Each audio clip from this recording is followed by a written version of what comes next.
Noi andremo a chiedere innanzitutto ai cittadini se vogliono un Veneto più autonomo.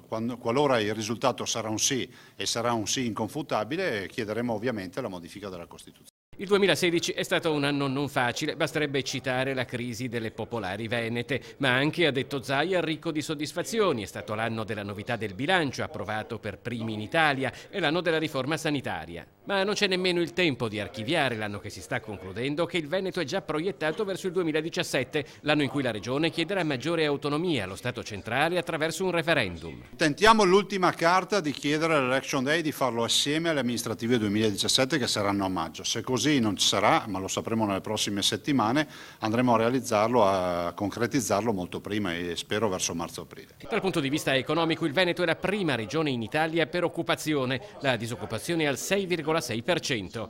Abbiamo aiutato 18.000 imprese in difficoltà, ha detto Zaia, ma finalmente i dati ci dicono che stiamo ripartendo. Siamo l'unica regione che ha deciso di non applicare nessuna tassa facoltativa, il che vuol dire che i veneti non pagano tasse regionali aggiuntive, il che vuol dire che in Veneto ogni anno 1.159 milioni di euro di soldi, risorse fresche dei veneti restano nelle tasche dei veneti e non finiscono nelle casse della regione. Il presidente della regione si è soffermato anche sulla nomina di Pino Musolino, 39 anni, giudecchino doc, designato dal ministro dei trasporti Graziano Del Rio come nuovo presidente dell'autorità portuale di Venezia al posto di Paolo Costa. Avrei dato l'intesa, e la do per coerenza, nel momento in cui fosse un giovane, a parità, per meritocrazia, a parità di curricula, premiare un veneto e ci fosse un'esperienza internazionale. Ci sono tutti e tre questi presupposti e il quarto fondamentale è che non fosse un elefante della politica o un politico a fine carriera. Penso che un quarantenne con quel curriculum, io spero che non ci deluda.